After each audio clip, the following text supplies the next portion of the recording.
Very good evening class, welcome to our YouTube channel RPSC bio academy. हम जो unit discuss कर रहे थे वो कर रहे थे टिश्यू कल्चर। टिश्यू कल्चर में हम आगे चलते हैं। अब हम देखते हैं प्लांट टिश्यू कल्चर के यूजेस क्या है। प्लांट टिश्यू कल्चर के यूजेस क्या है।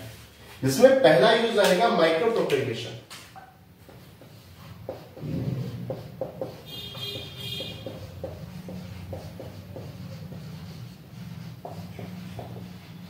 माइक्रो प्रोपेगेशन क्या है? देखिए, माइक्रो प्रोपेगेशन का मतलब है लैब में प्लांट्स तैयार करना, लैबोरेटरी में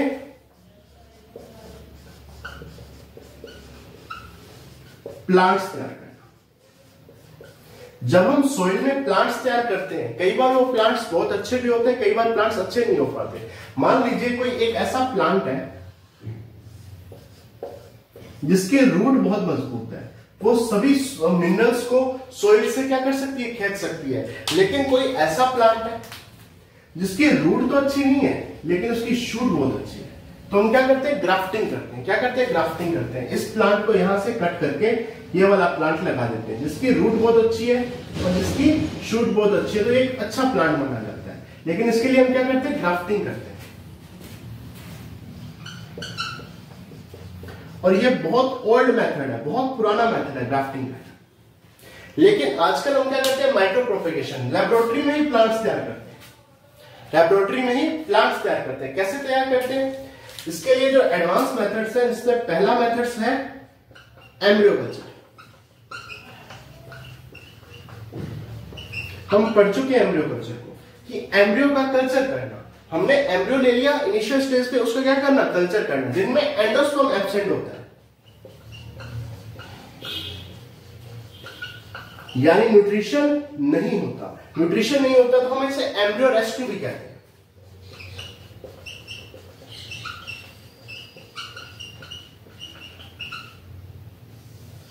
एम्ब्रियो रेस्क्यू भी कहते हैं। दूसरा मेथड क्या है, शूटलेट्स का फॉर्मेशन। क्या है, शूटलेट्स का फॉर्मेशन। जैसे कि ये एक प्लांट है, इसे मैं प्लांट के रूप में देखता हूं, और ये प्लांट बहुत इनिशियल स्टेज में है, जहां पर अभी रूट्स का फॉर्मेशन हुआ है, शूट्स का फॉर्मेशन हुआ है। मैं क्या करूंगा, यहां पर शूट्स की संख्या बढ़ा दूंगा, इस तरह से शूट्स की संख्या बढ़ा दी। अब इन शूट्स को अलग कर लूंगा और शूट में क्या डालूंगा, रूट्स इनिशिएटर को, रूट इनिशिएटर को, जो कि यहां पर ये जो शूट्स मैंने यहां से अलग की है, वहां पर क्या डाल दूंगा, रूट इनिशिएटर को। वो पूरा प्लांट बन जाएगा, क्या है, प्लांटलेट बन जाएगी। और उस प्लांटलेट से मैं अलग प्लांट बना दूंगा। या तो मैं एम्ब्रियो का कल्चर करूंगा जिनमें एंडोस्पर्म बहुत कम है, या मैं शूटलेट्स को बढ़ा दूंगा। जैसे शूटलेट्स बढ़ गई तो शूटलेट को अलग करके वहां पर रूट्स का फॉर्मेशन करना शुरू कर दूंगा, जिससे प्लांटलेट बन जाएगी। अब दोनों में अच्छा तरीका कौन सा है, क्या एम्ब्रियो कल्चर अच्छा तरीका है या शूटलेट्स का प्रोडक्शन अच्छा तरीका है? अच्छा तरीका माना जाता है शूटलेट्स का प्रोडक्शन करना। शूटलेट्स का प्रोडक्शन करना क्यों अच्छा माना जाता है? देखो, एम्ब्रियो कल्चर जब हम करेंगे तो ये तो सारा लैब में हो रहा है, ठीक है। जैसे लैब में वो प्लांट तैयार हुआ, कई बार यहां पर एक्लिमेटाइजेशन नहीं हो पाता, यानी कि पर्यावरण के अनुकूल पौधा तैयार नहीं हो पाता। लैब में तो अच्छी ग्रो कर रहा है, जैसे ही उसे हमने सोइल में डाला ग्रोथ ही नहीं हो पाई। क्यों? क्योंकि एक्लिमेटाइजेशन नहीं हो पाया। एम्ब्रियो कल्चर में एक चीज हमने और पढ़ी थी, सोमा क्लोनल वेरिएशन।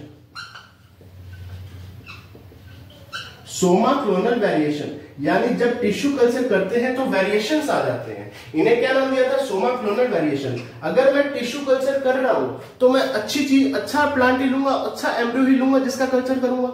मान लो उसमें वेरिएशंस आ गए तो वो बाद में अच्छा ना रहा तो जो अच्छा तरीका माना जाता है वो माना जाता है शूटलेट्स का प्रोडक्शन। ये अच्छा तरीका माना जाता है। यहां पर एक्सिलरी ब्रांचिंग को बढ़ाया जाता है।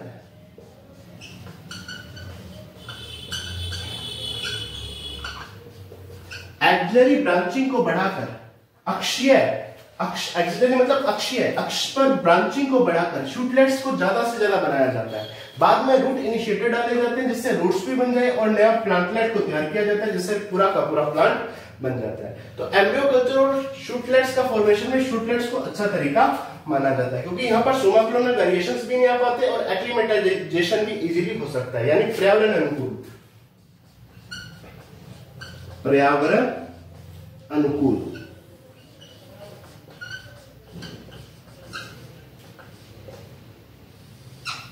ठीक है, एक्लिमेटाइजेशन भी इजीली हो सकता है शूटलेट्स। ठीक है, ये आ गया माइक्रो प्रोपेगेशन। अब आगे चलते हैं।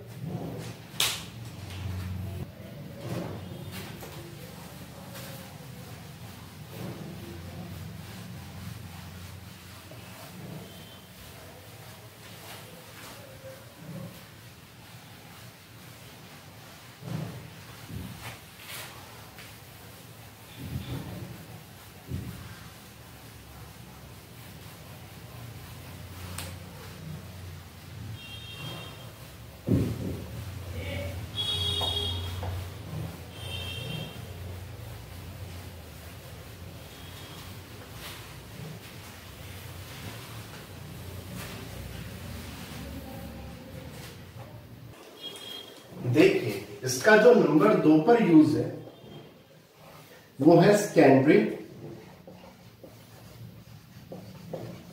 मेटाबोलाइट्स का प्रोडक्शन। सेकेंडरी मेटाबोलाइट्स का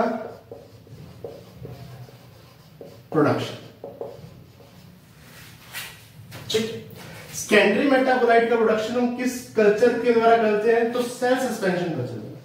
हम बात हो चुकी है तो कि सेल सस्पेंशन कल्चर द्वारा ही जो सेकेंडरी मेटाबोलाइट्स है उनका प्रोडक्शन किया जाता है। ठीक है, अच्छा, सेकेंडरी मेटाबोलाइट्स होते कौन कौन से?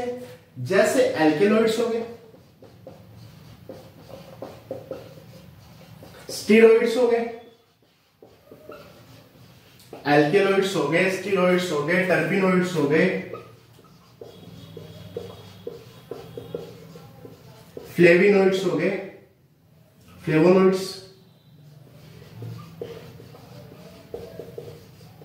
रेजिन हो गया, टैनिन हो गया,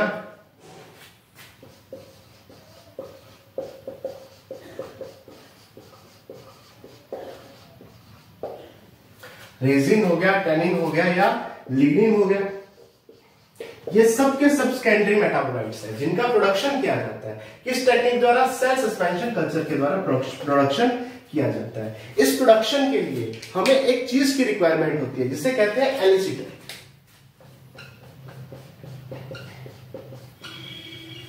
एलिसिटर, एलिसिटर क्या है? ये कुछ सब्सटेंस है जो कि बहुत स्मॉल अमाउंट में चाहिए,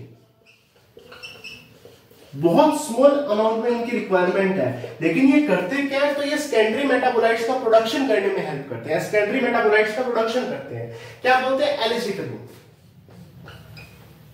क्या बोलते हैं? एलिसिटर बोलते हैं। एलिसिटर कौन कौन से हैं? तो एलिसिटर कैसे हो सकते हैं? एबायोटिक हो सकते हैं,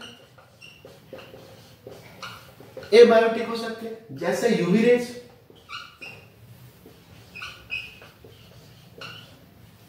यूवी रेज होगी, हैवी मेटल्स हो गए,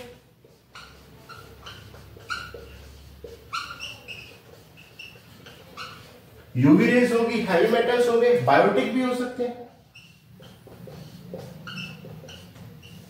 बायोटिक दो प्रकार के हो सकते हैं, एक्सोजीनसली और एंडोजीनसली। देखिए, सेकेंडरी मेटाबोलाइट्स का प्रोडक्शन करना हो तो हम प्लांट टिश्यू कल्चर का यूज करते हैं। प्लांट टिश्यू कल्चर में भी सेल सस्पेंशन कल्चर का यूज किया जाता है। सेकेंडरी मेटाबोलाइट्स है कौन कौन से? Alkaloid, steroid, terpenoid, फ्लेविनॉइड्स, resin, tannin और लिग्निन। अगर मैं बात करूं तो इनके प्रोडक्शन के लिए स्मॉल अमाउंट में कुछ चीजों की रिक्वायरमेंट होती है, कुछ सब्सटेंस की रिक्वायरमेंट होती है जिन्हें कहते हैं एलिसिटर। एलिसिटर क्या है? जो सेकेंडरी मेटाबोलाइट के प्रोडक्शन में हेल्प करते हैं। ये एबायोटिक हो सकते हैं, जैसे यूवी रेज होगी, हैवी मेटल्स हो गया। बायोटिक हो सकते हैं, बायोटिक कैसे? एक्सोजीनस भी हो सकते हैं, एंडोजीनस भी हो सकते हैं।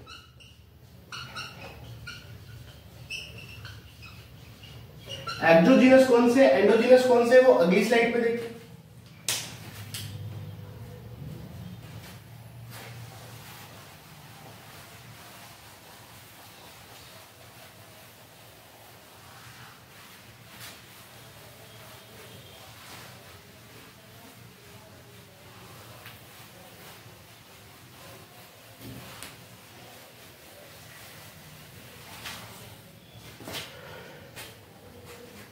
देखिए एलिसिटर में बहुत से एलिसिटर्स ऐसे हैं जो एबायोटिक है, बहुत से ऐसे हैं जो बायोटिक है। बायोटिक में भी दो हैं, एक है exogenously,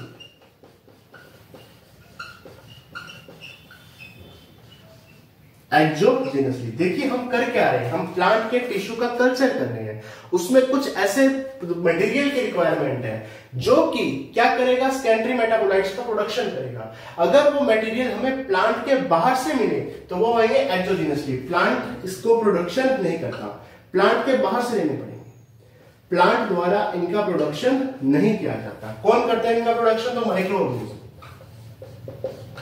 micro organism, micro organism द्वारा इनका प्रोडक्शन किया जाता है और बाद में इन्हें टिश्यू कल्चर के रूप में यूज किया जाता है, टिश्यू कल्चर में यूज किया जाता है। जैसे ग्लूकेन, इसके अलावा और क्या हो सकते हैं, काइटिन हो सकता है, काइटोसैन हो सकता है, काइटोसैन हो सकता है, काइटिन हो सकता है, ग्लूकेन हो सकता है, और बहुत से ऐसे जो एंडोजीनसली हैं। एंडोजीनसली मतलब प्लांट खुद प्रोड्यूस करेंगे। ये ऐसे मटेरियल्स हैं जिनका प्रोडक्शन प्लांट खुद करता है और वो सेकेंडरी मेटाबोलाइट्स के प्रोडक्शन में हेल्प करते हैं। ठीक है, प्लांट द्वारा इसका प्रोडक्शन किया जाता है। जैसे बहुत से ऑर्गेनिक एसिड है, या यूं कहूं तो बहुत से ऐसे प्रोटीन है जो जरूरी है, जो रिक्वायरमेंट चाहिए ताकि हम सेकेंडरी मेटाबोलाइट्स का प्रोडक्शन कर सके। एलिसिटर एक तो आ गए थे एबायोटिक, एक है बायोटिक। बायोटिक में दो है, एक एक्सोजीनसली जिनका प्लांट खुद प्रोडक्शन नहीं करता, माइक्रो ऑर्गेनिज्म के द्वारा प्रोडक्शन करवाया जाता है, ग्लूकेन हो गया, काइटिन हो गया, काइटोसैन हो गया। एंडोजीनसली प्लांट खुद प्रोडक्शन कर रहा है, ऑर्गेनिक एसिड और प्रोटीन्स का। ठीक है, अब आगे चलते हैं।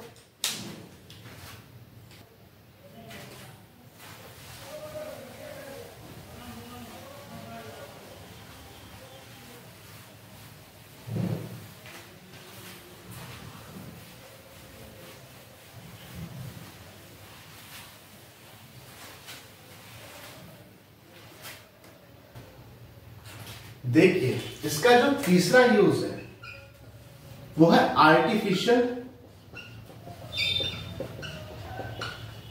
सीड्स का प्रोडक्शन।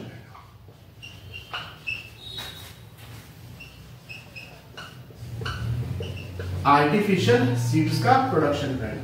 देखिए टिश्यू कल्चर द्वारा हम टिश्यू का कल्चर भी कर सकते हैं, हम ऐसा भी कर सकते हैं कि हम आर्टिफिशियल सीड ही बना दें और वो सीड सीधा ही जर्मिनेट कर पाए। आर्टिफिशियल सीड का जो कॉन्सेप्ट है वो किसने दिया, 1977 में मुर्शगे, टी मुर्शगे 1977 में टी मुर्शगे ने जो आर्टिफिशियल सीड का क्या दिया, कॉन्सेप्ट दिया। इसके लिए हमें बाहर की तरफ एक कैप्सूल बनाना पड़ेगा, बाहर की तरफ एक कैप्सूल बनाना पड़ेगा जो कि सोडियम या कैल्शियम एल्जीनेट का बना होगा। देखिए हम यहां पर आर्टिफिशियल सीड भी बना सकते हैं और इन सीड को सीधा सोइल में देकर नया प्लांट वहां से तैयार कर सकते हैं। आर्टिफिशियल सीड प्रोडक्शन का जो कॉन्सेप्ट है वो 1977 में टी मुर्शिगे ने दिया था। इन्होंने क्या किया कि जो आर्टिफिशियल सीड है उसके चारों तरफ एक कैप्सूल बनाया था सिंथेटिक, वो किसका बना हुआ था, सोडियम और कैल्शियम एल्जीनेट का। इसके अलावा हम क्या प्रोडक्शन कर सकते हैं, तो वायरस फ्री प्लांट्स,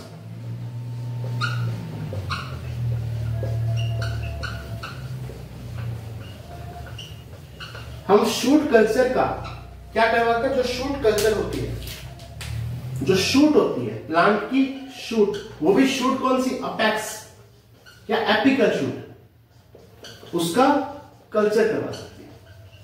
देखो जैसे ये प्लांट है, प्लांट के ऊपर की तरफ होगी शूट और नीचे की तरफ होगी रूट, ये आ गई शूट। शूट का जो बिल्कुल एपिकल रीजन है, जो शूट टिप है ये वाली, जिसे शूट एपिकल मेरिस्टेम या शूट अपेक्स कहते हैं। इसे शूट एपिकल मेरिस्टेम भी कहते हैं, शूट अपेक्स भी कहते हैं। क्योंकि ये मेरिस्टेमेटिक टिश्यू है, यहां लगातार विभाजन होते जाएंगे। जैसे यहां पर लगातार विभाजन होते जाएंगे तो यहां वायरस ग्रोथ ही नहीं कर पाएगा, क्योंकि जैसे ही वायरस ग्रोथ करने की कोशिश करेगा या वायरस यहाँ पर अटैक करेगा तो सेल क्या होगी, डिवाइड होगी। फिर वायरस ने दोबारा अगर अटैक करने की कोशिश की, इतने में सेल क्या होगी, दोबारा डिवाइड होगी। तो यहाँ पर सेल डिवीजन लगातार होता रहता है। ये मेरिस्टेमेटिक टिश्यू है।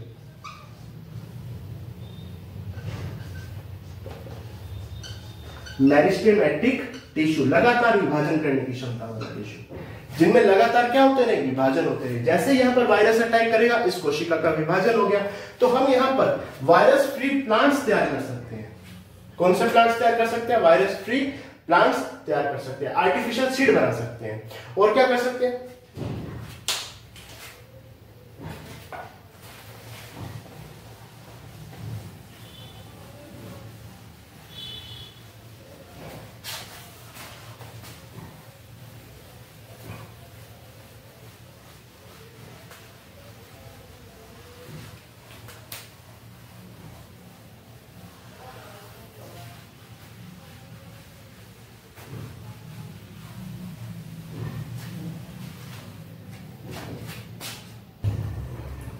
देखिए इसके अलावा हम और क्या कर सकते हैं, स्ट्रेस रेजिस्टेंस प्लांट्स तैयार कर सकते हैं। स्ट्रेस रेजिस्टेंस प्लांट्स तैयार कर सकते हैं। स्ट्रेस रेजिस्टेंस प्लांट कैसे, ऐसे प्लांट्स जो स्ट्रेस में क्या हो, रेजिस्टेंस हो, स्ट्रेस को सहन कर सके। जैसे बहुत ज्यादा सूखा आ गया, ड्राउट का मौसम आ गया, उसे तैयार कर सकते हैं। ड्राउट में रहने वाले प्लांट्स को तैयार कर सकते हैं। बहुत ज्यादा साल्ट वाला कंडीशन है, साल्ट एक्सेस है, तो उस कंडीशन में सरवाइव करने वाले प्लांट्स को तैयार कर सकते हैं। यानी स्ट्रेस के प्रति रेजिस्टेंस प्लांट को तैयार कर सकते हैं। ऐसे प्लांट जो ड्राउट के प्रति रेजिस्टेंस हो, साल्ट के प्रति रेजिस्टेंस हो, टेम्परेचर के प्रति रेजिस्टेंस हो, है ना। तो इस तरह के प्लांट्स तैयार कर सकते हैं। हैप्लॉइड प्लांट तैयार कर सकते हैं।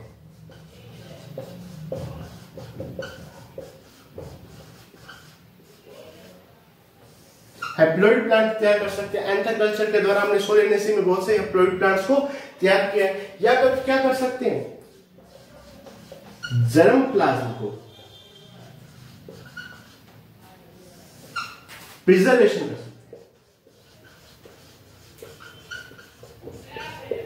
मान लीजिए मैंने कुछ ऐसा जर्म प्लाज्म बना दिया टिश्यू कल्चर में, या ऐसा जर्म प्लाज्म हमने तैयार कर लिया जो कि बेस्ट प्लांट का है, यानी बहुत अच्छे प्लांट का है। तो मैं चाहता हूं कि उस जर्म प्लाज्म को प्रिजर्व किया जाए, तो हम उसे प्रिजर्वेशन भी कर सकते हैं। कैसे, इसे कहते हैं क्रायो प्रिजर्वेशन।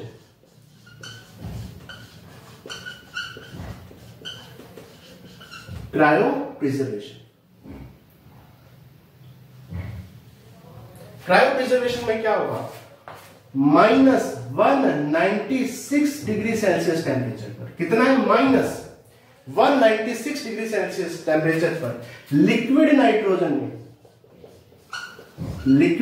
नाइट्रोजन में जो उसका जर्म प्लाज्म होगा, ठीक है, जिसमें सारे के सारे जीन्स उपस्थित हो, जो उसका जर्म प्लाज्म होगा, उसे क्या कर सकते हैं, प्रिजर्व कर सकते हैं, संभाल सकते हैं, ताकि आने वाले समय में हम उस प्लांट का दोबारा यूज कर सके। ठीक है, उस प्लांट का दोबारा यूज कर सके। जैसे एक प्लांट का टिश्यू कल्चर किया, बहुत सारी सेल्स बन गई, हमें वो प्लांट बेस्ट लगा, तो हमने उसकी कुछ कोशिकाओं को क्या कर लिया, प्रिजर्व कर लिया। क्या बोला, क्रायो प्रिजर्वेशन।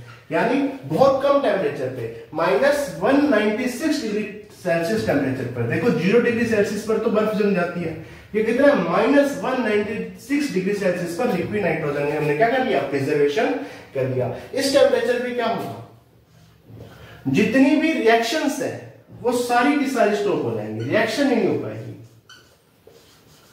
ठीक है, ना तो वो ग्रोथ कर पाएगा, ना उसमें कोई इंफेक्शन या हो पाएगा, क्योंकि टेम्परेचर क्या है, बहुत कम है, तो ना तो उसमें कोई ग्रोथ हो पाएगी, ना उसमें कोई इंफेक्शन हो पाएगा, ना वो सड़ पाएगा, क्योंकि यहां पर कोई रिएक्शन नहीं होगी। तो इस तरीके से हम क्रायो प्रिजर्वेशन भी कर सकते हैं। ठीक है, अब आगे चलते हैं।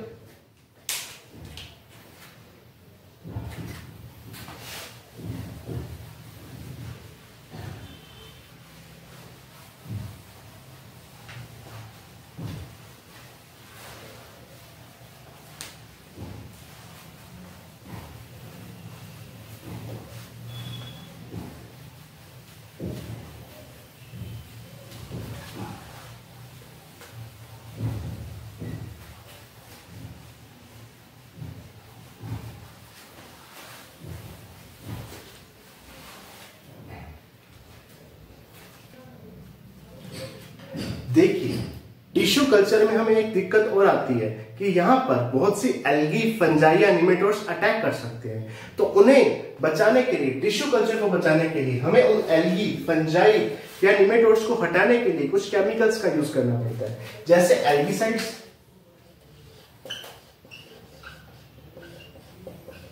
एल्गी को नष्ट करने के लिए किसका यूज कर रहे हैं, एल्गीसाइड्स, जिसके रूप में हम कॉपर सल्फेट का यूज करते हैं। मान लो टिश्यू कल्चर हम कर रहे हैं, उस पे एल्गी ने हमला कर दिया, तो टिश्यू कल्चर खराब हो सकता है, तो हम कॉपर सल्फेट का यूज करते हैं एल्गीसाइड्स के रूप में, ताकि एल्गी को हटाया जा सके। फंजाइसाइड्स के रूप में, फंजाइसाइड्स के रूप में हम कॉपर सल्फेट के साथ लाइम प्लस H2O का यूज करते हैं। इसे कहते हैं बोरडेक्स मिक्सचर, बोरडेक्स मिक्सचर। तो फंजाइसाइड्स के रूप में हम किसका यूज करते हैं, बोरडेक्स मिक्सचर का यूज करते हैं, जिसमें copper sulphate, lime plus water होता है। जिसे फंजाइसाइड या मैं फंगिसाइड बोलता हूं वो होता है। एक आ गया एल्गीसाइड, एक आ गया फंगिसाइड, एक हर्बिसाइड हो देते हैं। मान लो कि खरपतवार है, उसको नष्ट करना है, हालांकि टिश्यू कल्चर में यूज नहीं किया जाता, लेकिन फिर भी मैं पढ़ा रहा हूं। हर्बिसाइड्स है, कोई खरपतवार है, उसे नष्ट करना है तो 2,4-D का यूज कर सकते हैं, 2,4,5-T का यूज कर सकते हैं। ठीक है, इसके अलावा रोडेंटिसाइड्स ये भी यूज नहीं किए जाते, ये भी मैं ऐसे ही पढ़ाता हूं। रोडेंटिसाइड होते हैं अगर माउस या चूहा या रैबिट उसको खराब कर रहा है, तो उसे नष्ट करने के लिए क्या यूज किया जाता है, वारफेरिन, वारफेरिन। ठीक है, निमेटिसाइड रहेगा ना, निमेटोड्स अगर उसे नष्ट कर रहे हैं, कौन नष्ट कर रहे हैं, निमेटोड्स अगर उसे नष्ट कर रहे हैं, तो निमेटोड्स के लिए फ्लोरोपिक्रीन, फ्लोरोपिक्रीन का यूज किया जाता है। देखिए ये जो क्वेश्चन है, ये असिस्टेंट प्रोफेसर बॉटनी यानी कॉलेज लेक्चरर 2020 में आया हुआ क्वेश्चन है। सम मॉलिक्यूल्स, कुछ ऐसे मॉलिक्यूल है वो ऐड किए जाते हैं बहुत लो कॉन्सेंट्रेशन में, बहुत कम अमाउंट में, प्लांट कल्चर मीडियम में। क्या करते हैं, स्टिमुलेट करते हैं, बढ़ाते हैं, इनहेंस करते हैं, बढ़ाते हैं किसको, सेकेंडरी मेटाबोलाइट के प्रोडक्शन को। उन्हें क्या कहते हैं, क्या उन्हें रूट हेयरी कल्चर कहते हैं, नहीं। क्या उन्हें सोमा क्लोनल वेरिएशंस कहते हैं, ये वेरिएशंस वो वेरिएशंस हैं जो टिश्यू कल्चर से उत्पन्न होते हैं, तो ये वेरिएशंस थोड़ी कहते हैं। उन्हें एलिसिटर्स कहते हैं, आज ही पढ़ा है। रीजनरेशन कहते हैं, नहीं कहते, तो उन्हें क्या कहते हैं, एलिसिटर्स पढ़ा है। Assistant professor botany college lecturer 2020 में आया हुआ क्वेश्चन है। अब आगे चलते,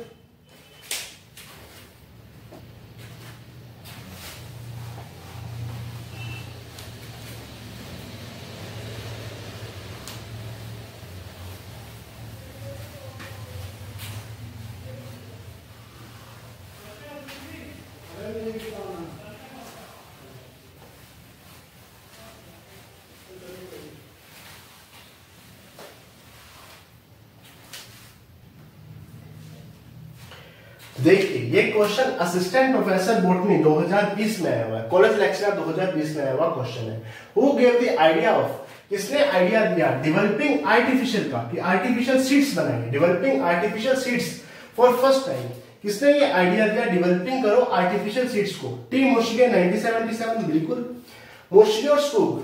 इन्होंने क्या बनाया था, इन्होंने बेसिकली एमएस मीडियम बनाया था, कल्चर मीडियम बनाया था। Murashige, Skoog culture medium, MS culture medium बनाया था। स्कूग और मिलर ने तो हमें बताया था कि टिश्यू कल्चर में प्लांट ग्रोथ रेगुलेटर्स की क्या इंपॉर्टेंस है। इन्होंने ऑक्सिन और साइटोकाइनिन का रेशो से हमें बताया था कि प्लांट रेगुलेटर्स की टिश्यू कल्चर में क्या इंपॉर्टेंस है। गैम्बोरलेट नहीं, गैम्बोरलेट यहां पर आंसर नहीं जाएगा। T Murashige 1977। The most common encapsulation gel matrix, एक ऐसा जेल मैट्रिक्स जो कि कैप्सूल बनाने के काम में आता है, मोस्ट कॉमनली जो कि आर्टिफिशियल का जो कैप्सूल बनाना है उसके लिए डेवलप किया गया है, वो किससे बना होता है? क्या एगार जेल से? नहीं। एगरोस जेल से? नहीं। जेलराइट से? नहीं। सोडियम और कैल्शियम एल्जिरेट, चाहे सोडियम एल्जिरेट ले लो चाहे कैल्शियम एल्जिरेट ले लो। Assistant professor college lecturer 2016 botany में आया हुआ क्वेश्चन है। सोडियम एल्जिनेट और कैल्शियम एल्जिनेट का बना होता है। अब आगे चलते हैं।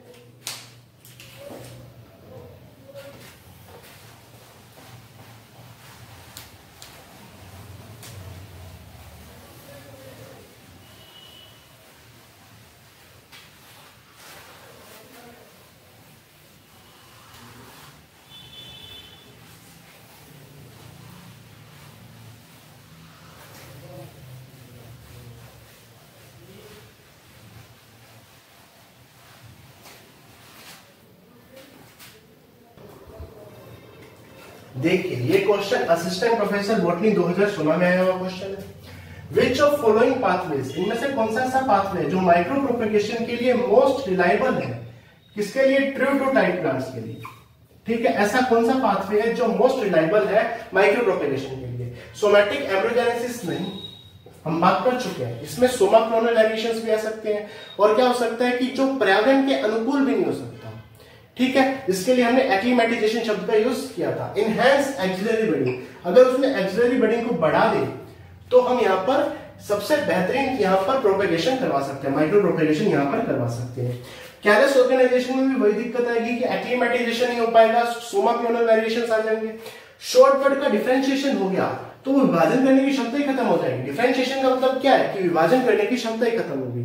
जब विभाजन करने की क्षमता ही खत्म होगी तो इससे माइक्रो प्रोपेगेशन कैसे होगा, तो उत्तर क्या जाएगा, enhance axillary budding. Axillary budding को क्या कर दिया, इनहैंस कर दिया। असिस्टेंट प्रोफेसर बॉटनी 2016 में आया हुआ क्वेश्चन है। अब आगे चलते हैं।